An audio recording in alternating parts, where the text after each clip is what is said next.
It's a beautiful day in this neighborhood, a beautiful day for a neighbor. Would you be mine? Could you be mine? It's a neighborly day in this beauty wood, a neighborly day for a beauty. Would you be mine? Could you be mine? I have always wanted to have a neighbor just like you. I've always wanted to live in a neighborhood with you. So let's make the most of this beautiful day. Since we're together, might as well say, would you be mine? Could you be mine? Won't you be my neighbor? Won't you please? Won't you please? Please won't you be my neighbor? Good morning, everybody. Welcome to Tibbetts Physics. What is crappinin'? Today we are going to look at nuclear fission and nuclear fusion. Nuclear fission is what comes to mind when we think of nuclear reactors or nuclear bombs. Nuclear fusion is what comes to mind when we think of the fusing of atoms and stars to form heavier elements. Let's start with nuclear fission. Nuclear fission is when an atom is bombarded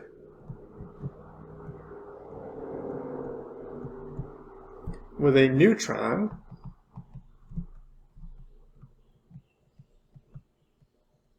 and separates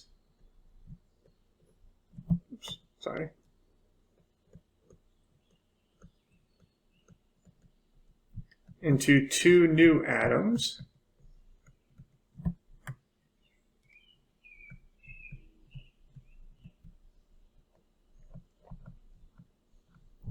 and a lot amount of energy.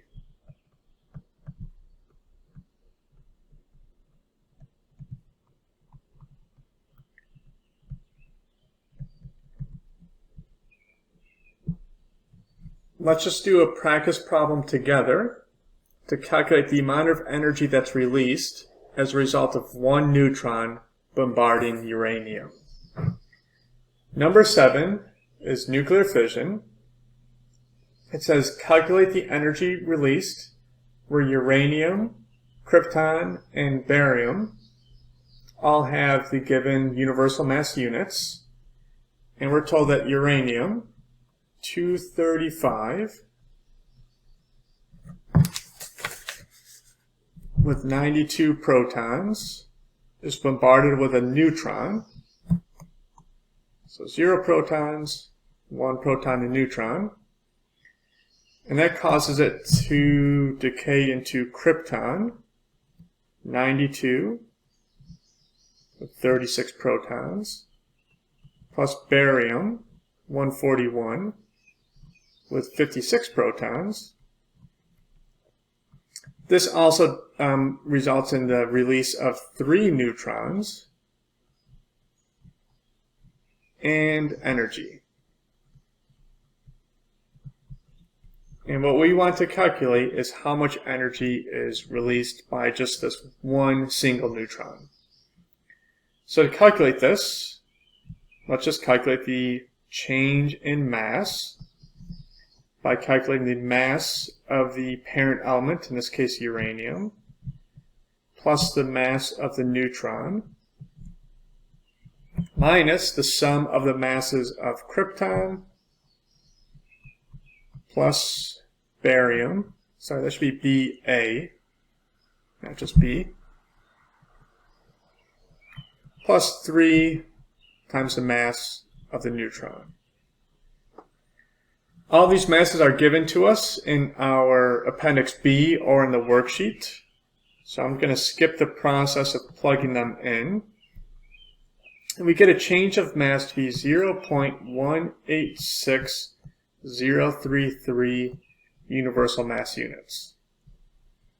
If we convert that to MeVs, 931 megaelectron volts per 1 U, gives us 173 mega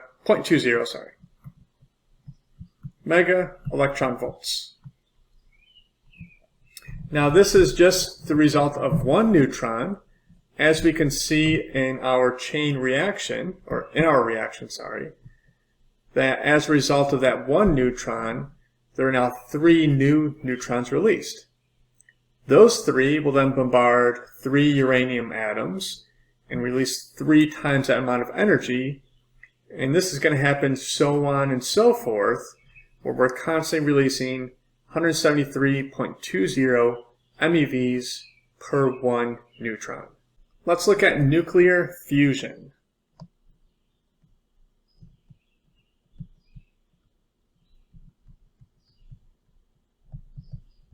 And we're going to look at momentarily how hydrogen fuses into helium in our sun. Nuclear fusion is when nuclei combine together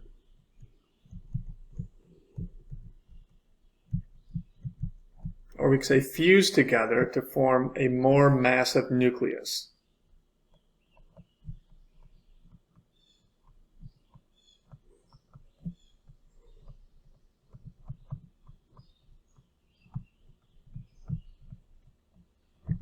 So for instance, in our sun, hydrogen atoms are going to fuse together to form helium atoms. And eventually the helium atoms will fuse together to form even more heavier elements. And this occurs all the way up to lead. What happens is as the sun or stars cool off, they're going to start compressing, which means the density increases due to the gravitational pull. As the density increases, the hydrogen atoms are going to be in really close proximity, and eventually they will fuse together to form a more massive nucleus. But while they're doing that, they're also going to release energy and neutrinos. What we're going to look at for nuclear fusion is the proton-proton chain on number 8 of your practice problems. So the proton-proton chain.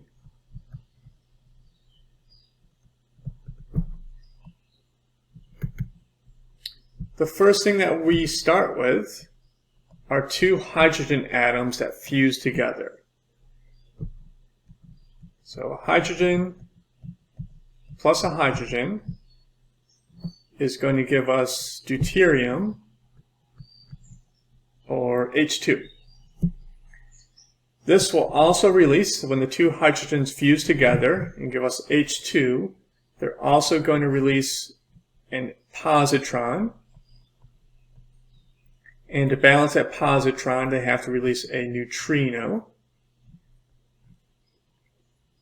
And what happens with that positron is that it's quickly annihilated with an electron, and it releases gamma rays. So this positron annihilates with an electron and releases energy in the form of a gamma ray.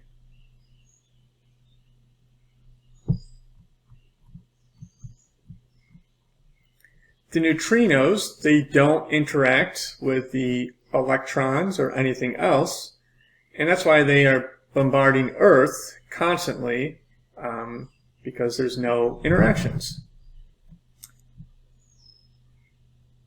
The second part of the proton-proton chain is now this H2 will be fused together with another hydrogen atom. And that's going to give us helium, but it's going to be an unstable helium plus gamma rays. And this is going to occur twice. Sorry for the lack of space.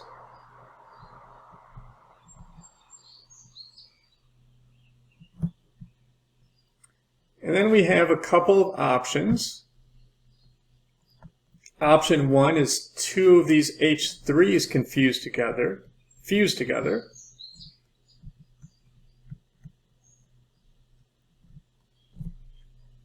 that will leave us with helium-4, so a stable atom, plus 2 hydrogen atoms.